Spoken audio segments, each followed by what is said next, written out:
નમસ્કાર મિત્રો, ગુજરાત પંચાયત પસંદગી મંડળ દ્વારા ગ્રામ પંચાયત મંત્રી એટલે કે ગ્રામ પંચાયતના સેક્રેટરીની 3437 જગ્યાઓ માટે જાહેરાત પ્રસિદ્ધ થઈ ચૂકી છે અને આજથી ફોર્મ ભરાવાના પણ શરૂ થઈ ગયા છે.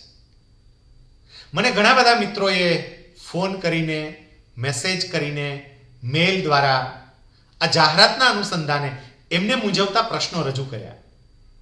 મને એવું થયું કે હું એક વિડીયો દ્વારા આ જાહેરાતના અનુસંધાને બધી જ બાબતોને લઈને વિગતવાર આપની સાથે વાત કરું, જેથી કરીને આપને મૂંઝવતા સવાલોના જવાબ આપને મળી જાય. મારી એક વિનંતી છે, વધારેમાં વધારે લોકો સુધી આ વિડીયો શેર કરજો કે જેથી કરીને કોઈની કારકિર્દી બનાવવા માટે નિમિત્ત બનવાનું આપણને પુણ્ય મળે. મિત્રો, આ વખતની ભરતીની મને ગમતી સૌથી મહત્વની વાત એ છે કે આ વખતે કેન્દ્રીયકૃત જાહેરાત આવી છે, સેન્ટ્રલાઇઝ એડવર્ટાઇઝમેન્ટ આવી છે. અગાઉ જેમણે આ પરીક્ષા આપી હશે એમને ખબર હશે કે ડિસ્ટ્રિક્ટ વાઇઝ જાહેરાત આવતી હતી. રાજકોટ એની રીતે જાહેરાત બહાર પડે, પછી સુરત એની રીતે જાહેરાત બહાર પાડે, મહેસાણા એની રીતે જાહેરાત બહાર પાડે.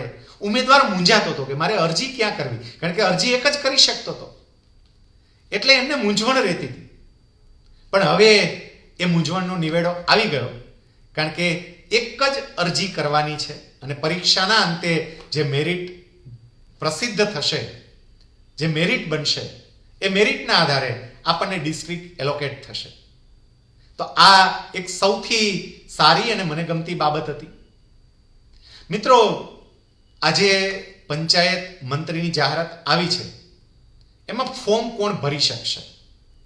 તો પાયાની 3 લાયકાતોની હું તમને વાત કરું. સૌથી પહેલી લાયકાત, આપણે શૈક્ષણિક લાયકાતની વાત કરીએ તો 12મા ધોરણની બોર્ડની પરીક્ષા જેમણે પાસ કરી છે એવી કોઈ પણ વ્યક્તિ આ પરીક્ષા આપી શકશે.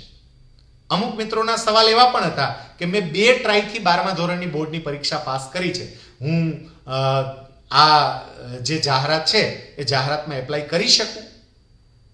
મિત્રો, મંડળે જાહેરાત આપી છે એમાં કોઈ જગ્યાએ એવું નથી લખ્યું કે તમે પહેલી ટ્રાયમાં જ 12મું ધોરણ પાસ કરેલું હોવું જોઈએ. તમે ગમે એટલી ટ્રાય આપી હોય, તમે 12મું ધોરણ પાસ કરેલું હોય તો તમે આ પરીક્ષા માટે અરજી કરી શકો છો. 12મું ધોરણ જ નહીં, કદાચ કોઈએ 10મા ધોરણ પછી ડિપ્લોમા કર્યું હોય અને એમને આ પરીક્ષા આપવી હોય તો તમે ડિપ્લોમા પૂરું કરી લીધું હોય તો તમે પણ પરીક્ષા આપી શકો, કારણ કે ડિપ્લોમાને 12મા ધોરણની સમકક્ષ ગણવામાં આવ્યું છે. આ શૈક્ષણિક લાયકાતની વાત થઈ.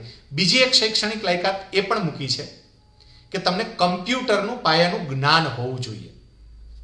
10મા ધોરણમાં કમ્પ્યુટર વિષય હોય અથવા 12મા ધોરણમાં કમ્પ્યુટર વિષય હોય તો પણ ચાલે. જો એવું ન હોય તોય ચિંતા કરવાની જરૂર નહીં.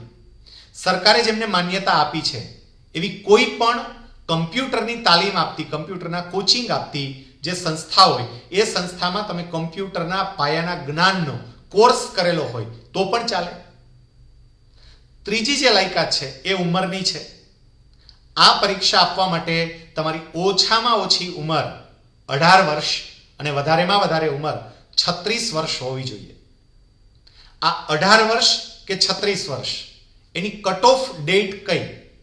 એ કટ ઓફ ડેટ મૂકવામાં આવી છે અરજી કરવાની અંતિમ તારીખ, એટલે કે 15મી ફેબ્રુઆરી 2022. 15મી ફેબ્રુઆરી 2022 તમને 18 વર્ષ પૂર્ણ થઈ ગયેલા હોવા જોઈએ અથવા તો 36 વર્ષ ક્રોસ કરી ગયેલા ન હોવા જોઈએ. પણ ઉપલી વય મર્યાદાની મેં જે તમને વાત કરીને મિત્રો, એમાં કેટલાક ખાસ સંજોગોમાં છૂટછાટ પણ મળે છે. કયા કયા સંજોગો? કોઈ પણ કેટેગરીના મહિલા ઉમેદવાર હોય તો એમને ઉપલી વય મર્યાદામાં 5 વર્ષની છૂટછાટ મળશે, એટલે કે મહિલા ઉમેદવાર 41 વર્ષની ઉંમર સુધી આ પરીક્ષા આપી શકશે. રિઝર્વ કેટેગરીમાં આવતા પુરુષ ઉમેદવારોને પણ 5 વર્ષની છૂટછાટ મળશે, એટલે રિઝર્વ કેટેગરીના કોઈ પણ પુરુષ ઉમેદવાર 41 વર્ષની ઉંમર સુધી આ પરીક્ષા આપી શકશે. દિવ્યાંગ મિત્રોને પણ ઉપલી વયમર્યાદામાં 5 વર્ષની છૂટછાટ મળશે, એટલે એ પણ 41 વર્ષની ઉંમર સુધી પરીક્ષા આપી શકશે. આ જે 3,437 જગ્યાઓ માટે જાહેરાત બહાર પડી છે, એમાંથી 251 જગ્યા દિવ્યાંગ મિત્રો માટે અનામત રાખવામાં આવી છે. એટલે દિવ્યાંગ મિત્રોને પણ વિનંતી છે કે આપ પણ એપ્લાય કરજો. જે માજી સૈનિક છે એમના માટે પણ ઉપલી વયમર્યાદામાં ખાસ છૂટછાટ છે. ભારતીય સેનામાં એમને જેટલો સમય સુધી પોતાની સેવા આપી હોય, ફરજો બજાવી હોય, એ ઉપરાંત બીજા 3 વર્ષ એટલી એમને ઉપલી વયમર્યાદામાં છૂટછાટ મળશે. અને માજી સૈનિકો માટે પણ કુલ જગ્યાઓ પૈકી 330 જગ્યા અનામત રાખવામાં આવી છે. આ ઉપલી વયમર્યાદાની છૂટછાટની જે મેં વાત કરીને એમાં મિત્રો એટલું યાદ રાખજો, મેક્સિમમ 45 વર્ષ સુધી જ પરીક્ષા આપી શકાય. હવે ઘણાને એવું થાય કે હમણાં તો તમે 41 બોલતા હતા અને અચાનક આ 45 કેમ કૂદકો મારી દીધો? તો ઉપલી વયમર્યાદાનો જે 5 વર્ષનો લાભ છે એ કેટલીક વાર એવું બને 2 વખત મળે, કેટલીક વાર 3 વખત મળે, એવું થતું હોય. પણ તમે મેક્સિમમ 45 વર્ષ સુધી જ આ પરીક્ષા આપી શકો. હું તમને ઉદાહરણ સાથે સમજાવું એટલે તમને સમજાશે. માની લો કે કોઈ મહિલા ઉમેદવાર છે તો એમને 5 વર્ષનો લાભ મળે, એ સહજ બાબત છે. 36 ને બદલે એ 41 વર્ષની ઉંમર સુધી પરીક્ષા આપી શકે. પણ એ મહિલા ઉમેદવાર જો રિઝર્વ કેટેગરીમાં આવતા હોય તો એને બીજા 5 વર્ષ મળે. મતલબ કે 41 + 5 એટલે 46 વર્ષ સુધી લાભ મળે. અને એમાંય જો રિઝર્વ કેટેગરીના એ મહિલા ઉમેદવાર દિવ્યાંગ હોય તો બીજા 5 એટલે 46 ને 5 51 થઈ ગયા. પણ આટલો બધો લાભ ના મળે, મેક્સિમમ 45 વર્ષ સુધી. તો વયમર્યાદામાં ઓછામાં ઓછી ઉંમર 18 વર્ષ, વધારેમાં વધારે ઉંમર 36 વર્ષ અને અમુક સંજોગોમાં 36 કરતાં પણ વધારે. એ કયા સંજોગ એની મેં આપને વાત કરી.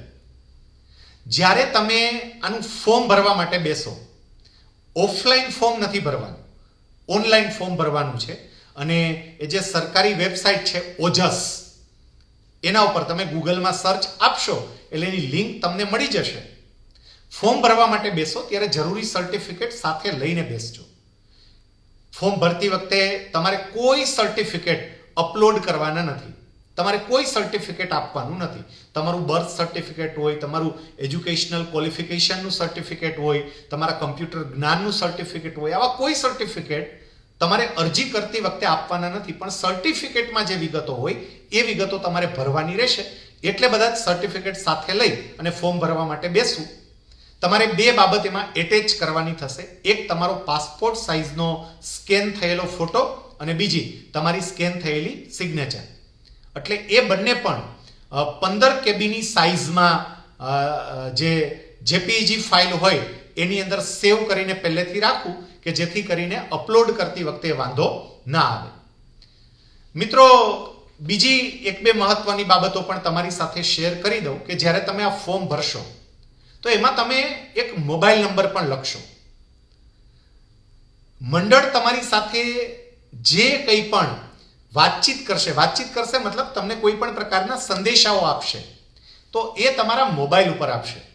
એટલે મોબાઈલ નંબર એવો જ એમાં લખજો જે મોબાઈલ નંબરનો તમે ઉપયોગ કરતા હોય, જેનો રેગ્યુલર ઉપયોગ કરતા હોય, જે નેટવર્કમાં રહેતો હોય, જેમાં રેગ્યુલર મેસેજ ચેક થતા હોય, કારણ કે નહીતર રહી જશે. એટલે આ બાબત ખાસ ધ્યાનમાં રાખજો. ફીઝની પણ સ્પષ્ટતા કરી દઉં. માત્ર 100 રૂપિયા જેવી મામૂલી ફી છે અને એ જનરલ કેટેગરીના ઉમેદવારો માટે જ છે. તો એમને પણ ઓનલાઈન ફી ભરવાની રહેશે. ફી ભરવાનું ચૂકાઈ ના જાય એ ખાસ જોજો, કારણ કે તમે ઓનલાઈન ફી ભરી શકશો, તમે પોસ્ટ ઓફિસમાં ચલણ દ્વારા પણ ફી ભરી શકશો, પણ એ 17મી ફેબ્રુઆરી 2022 સુધીમાં ભરાઈ જવી જોઈએ. એટલે આ બાબત પણ ખાસ ધ્યાનમાં રાખજો. બીજું કે તમારી જે પરીક્ષા લેવાશે એના અનુસંધાને પણ થોડી સ્પષ્ટતા મારે કરી દેવી છે, કારણ કે ઘણા બધા મિત્રોના પ્રશ્નો એના અનુસંધાને પણ હતા. પરીક્ષા જે લેવાશે એ એમસીક્યુ પ્રકારની પરીક્ષા હશે. મતલબ કે તમને એક પ્રશ્ન પૂછ્યો હોય, 4 વિકલ્પ આપ્યા હોય અને 4 વિકલ્પમાંથી કોઈ એક વિકલ્પ તમારે પસંદ કરવાનો હોય. પરીક્ષાનું જે માધ્યમ હશે એ ગુજરાતી માધ્યમ જ હશે. હા, એમાં જે અંગ્રેજી વિષયને લગતા પ્રશ્નો આવશે. એ સ્વાભાવિક છે કે એમાં અંગ્રેજી ભાગ આવે. 60 મિનિટમાં તમારે 100 પ્રશ્નોના જવાબ આપવાના રહેશે. એટલે 100 માર્કની ટેસ્ટ હશે. 100 માર્કની જે ટેસ્ટ હશે, 100 પ્રશ્નો હશે, દરેક પ્રશ્નનો 1 માર્ક, અને એ તમારે 1 કલાકમાં આ પ્રશ્નોના ઉત્તરો આપવાના રહેશે. જે 100 પ્રશ્નો તમને પૂછવામાં આવશે એમાંથી 50 પ્રશ્નો જનરલ અવેરનેસ અને જનરલ નોલેજને લગતા હશે. 50 પ્રશ્નો ગુજરાતી ભાષા અને ગુજરાતી વ્યાકરણને લગતા હશે. 50 નહીં, સોરી, 20 પ્રશ્નો, કદાચ મારી બોલવામાં ભૂલ થઈ.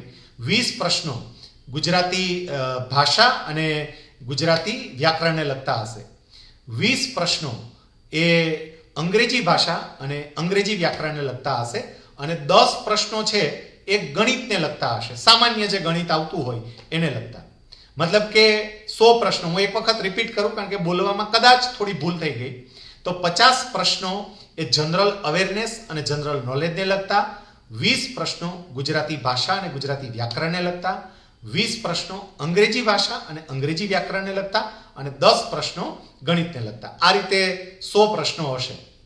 મિત્રો, એનો જવાબ જ્યારે તમે આપો તો એ વખતે ખાસ ધ્યાન રાખજો, કારણ કે નેગેટિવ માર્કિંગની સિસ્ટમ છે. જો તમારો જવાબ ખોટો પડશે તો 0.33 માર્ક માઇનસ થઈ જશે. મતલબ કે 3 જવાબ જો તમારા ખોટા હશે તો તમારો 1 માર્ક કપાઈ જશે. અને એટલે બરોબર ધ્યાનપૂર્વક જવાબ આપજો. જવાબ આપવા માટે તમને 4 વિકલ્પો આપ્યા હશે, પણ તમારે જે સર્કલને ડાર્ક કરવાના હોય એ સર્કલ તમને 5 આપ્યા હશે, A, B, C, D અને E. આ 5મું E નામનું સર્કલ વધારે શું કામ એને? કારણ કે જો તમારે જવાબ ન આપવો હોય તો તમારે E સર્કલ છે એને ડાર્ક કરવાનું રહેશે. નોટ એટેમ્પ્ટેડ એ રીતનું છે. જો તમે સાવ જવાબ આપવાનું જ છોડી દેશો, જવાબ જ નહીં આપો, તો એવા સંજોગોમાં યાદ રાખજો -0.33 માર્ક આવશે. ખોટો જવાબ આપશો તો પણ -0.33 માર્ક. અને 1 કરતા વધારે જવાબ આપશો, કોઈ કે 2 સર્કલ ડાર્ક કરી દીધા અથવા છેકછાક કરી, તો એવા સંજોગોમાં પણ 0.33 માઇનસ. એટલે જવાબો આપતી વખતે આપ ખાસ તકેદારી રાખજો. ખૂબ સરસ મજાની તક મળી છે, જગ્યા પણ ઘણી બધી છે.